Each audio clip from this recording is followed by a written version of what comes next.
ஆஷாஸ் கிச்சனில் இன்றைக்கி நம்ம பார்க்க போகிறது டியூஸ்டே டெய்லி ரொட்டீன். என்னோடய டியூஸ்டே டெய்லி ரொட்டீன் இன்றைக்கி வந்து இட்லி பொடி அரைக்கிறதுலேருந்து ஸ்டார்ட் ஆகிருக்கு. இன்றைக்கி வந்து பார்த்திங்கன்னா நான் ரொம்ப சிம்பிளான லன்ச் அண்ட் பிரேக்ஃபாஸ்ட் பண்ணியிருக்கேன்.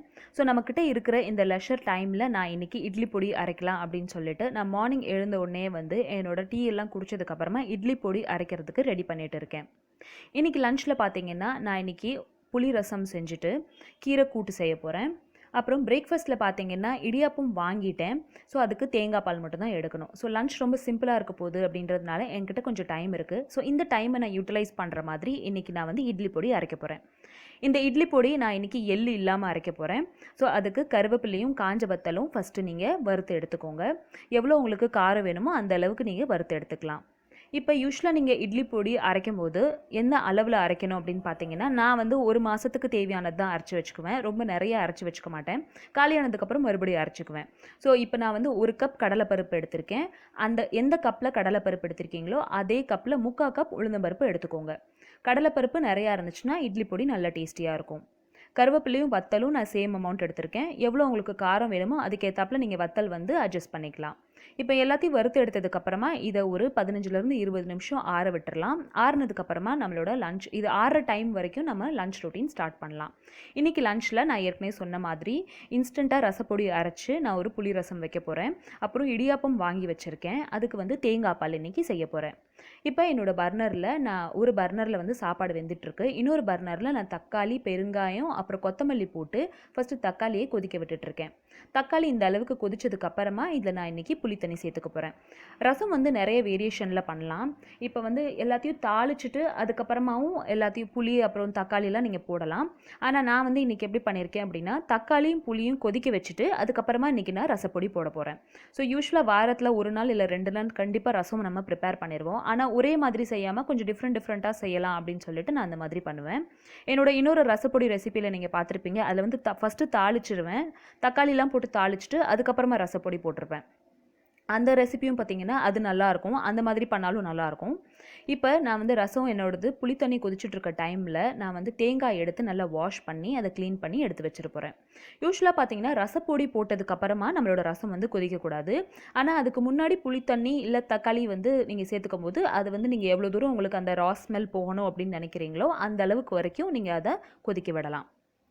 இப்போ தேங்காய் பாலுக்கு தேவையானதெல்லாம் நான் இங்கே ரெடி பண்ணி எடுத்து வச்சிட்ருக்கேன். இப்போ என்னோடய புளித்தண்ணியும் இந்த தக்காளியும் நல்லா வந்து வெந்துருச்சு, நல்லா கொதிக்க ஆரம்பிச்சிருச்சு. அடுத்ததாக ரசப்பொடிக்கு தேவையானதை நம்ம அரைச்சிடலாம். ரசப்பொடிக்கு நான் கொஞ்சம் கடுகு, ஜீரகம், வெந்தயம், அப்புறம் வந்து கடலைப்பருப்பு, உளுந்தம்பருப்பு, தனியா இது எல்லாத்தையும் இந்த மாதிரி ட்ரை ரோஸ்ட் பண்ணி இப்போ இதை நான் இப்போது ஒரு பிளெண்டரில் போட்டு அரைச்சி எடுத்து வச்சுக்க போகிறேன். இந்த பவுடர் உங்கள்கிட்ட மிச்சமானாலும் அதை நீங்கள் ஒரு பாட்டிலில் சேர்த்துக்கிட்டிங்கன்னா போதும். வாரத்தில் 2 நாள் 3 நாள் நீங்கள் ரசம் அடுத்து எப்போ செய்கிறீங்களோ அப்போ நீங்கள் அந்த பொடியை எடுத்து இன்ஸ்டண்ட்டாக யூஸ் பண்ணிக்கலாம். ஸோ யூஸ்வலாக நான் இந்த மாதிரி தான் ரசப்பொடியை அரைச்சி வச்சுக்குவேன். இப்போ எப்போயுமே கொதிச்சுட்ருக்க தண்ணியில் ரசப்பொடி போடக்கூடாது. நீங்கள் தண்ணியை கொஞ்சம் கூல் டவுன் பண்ணிவிட்டு அதுக்கப்புறமா ரசப்பொடி போடணும். ஏன்னா ரசப்பொடி போட்டதுக்கப்புறமா ரசம் வந்து கொதிக்கக்கூடாது.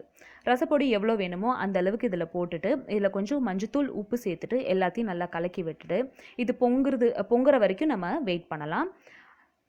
ரசப்பொடி பவுடர் போட்டதுக்கப்புறமா நம்ம அதை கொதிக்க வைக்கக்கூடாது. நல்லா கலக்கி விட்டுட்டு லோ ஃப்ளேமில் அப்படியே விட்டுட்டிங்கன்னா ஒரு 3லேருந்து 4 நிமிஷத்தில் பொங்கி வரும். பொங்கி வர ஸ்டேஜில் இதை ஆஃப் பண்ணிடணும்.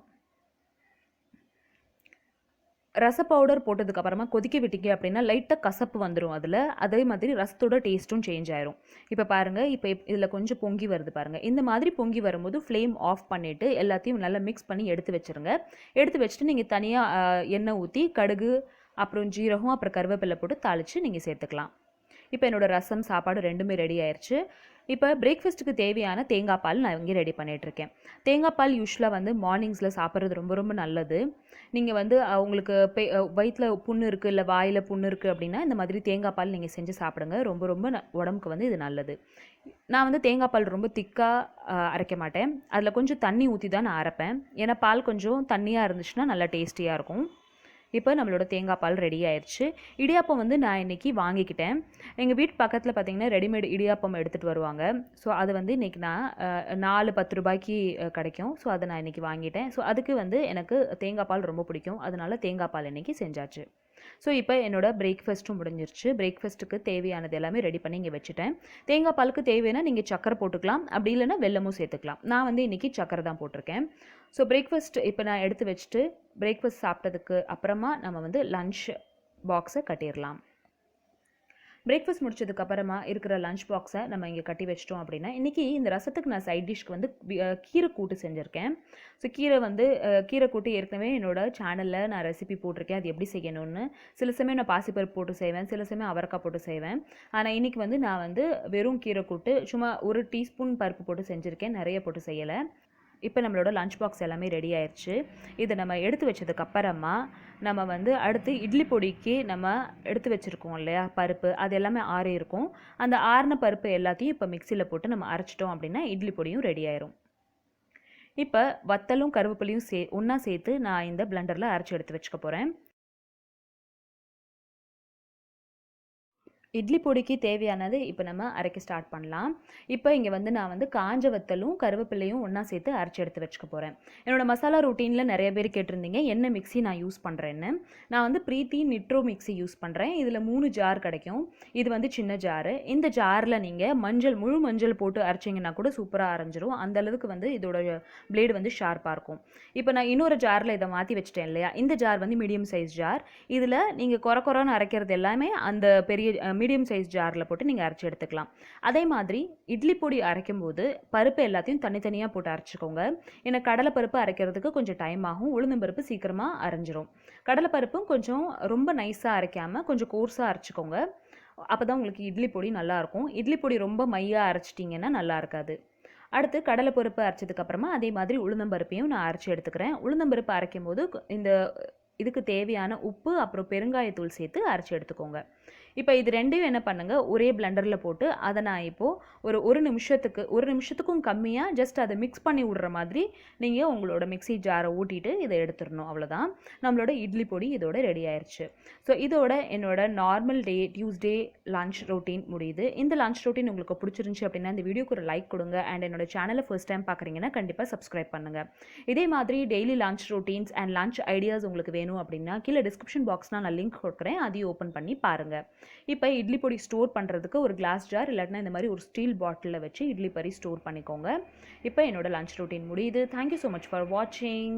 கீப் வாட்சிங் அண்ட் ஸ்டே கனெக்டட். பாய்.